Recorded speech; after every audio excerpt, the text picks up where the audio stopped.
It's an interdisciplinary field that focuses on the simulation and reproduction of human intelligence and thinking processes. AI is used to describe machines and computers that are able to mimic or approximate cognitive functions associated with the human mind, such as learning and problem solving. Going back through centuries, even in the 17th century, there were scientists who were interested in looking at the brain and human beings and seeing if they could recreate them in their laboratory. So the roots of AI goes back centuries. And but the term AI, artificial intelligence, was first coined at the Dartmouth Conference back in 1956. And so these are the founding fathers of AI.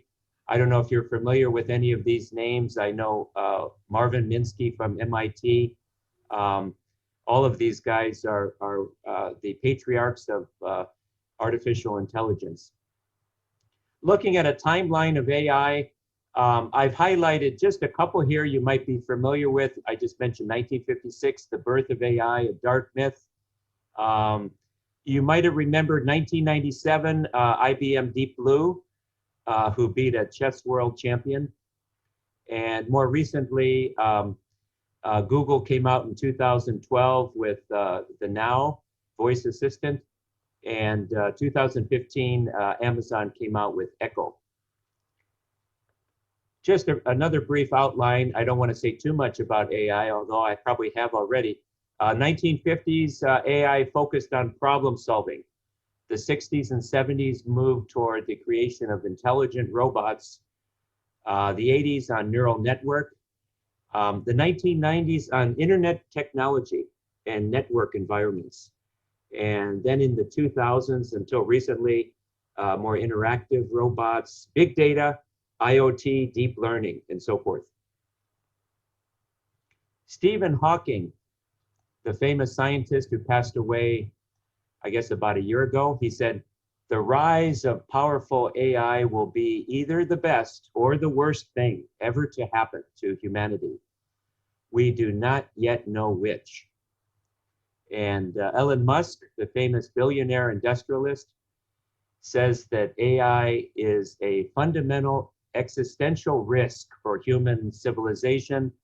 At the current rate that it's advancing, AI will one day cross over a threshold, and humans may forever lose the ability to control it.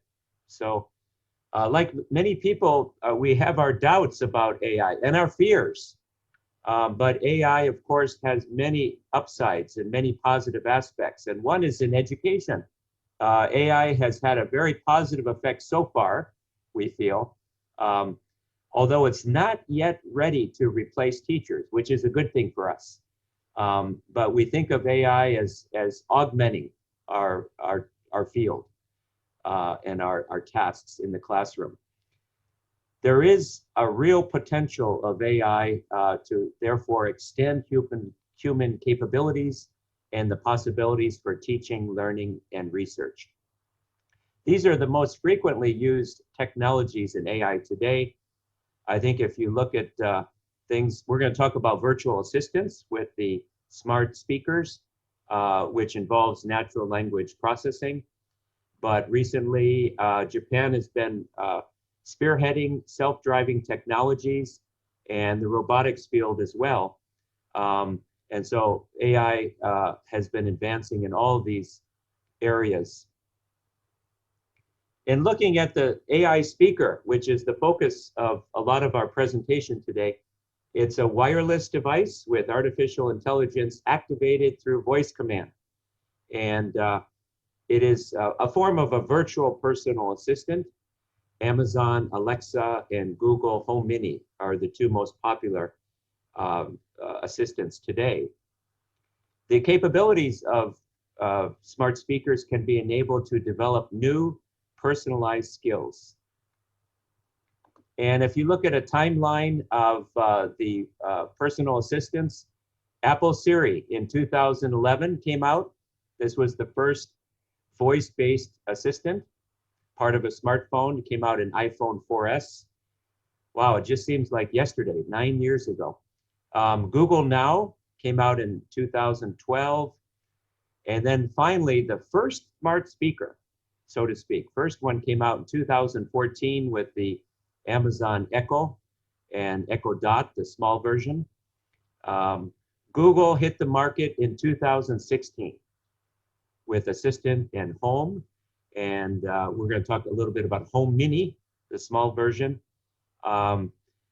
Just last month, Amazon came out with its 4th generation Echo. Down here you can see, I'm sorry, the bottom center, the blue one, the new one has a state-of-the-art microphone and speaker system. Of course, it's a little more expensive. We'll show you the pricings of these at the end in case you're interested in purchasing one. And then also recently, Apple hit the market with the HomePod Mini. Just a few facts about smart speakers. Alexa holds about a 70% market share at present. And you might not know that smart speaker sales now are more than smartphones and tablets, most likely due to the inexpensive, the difference in cost.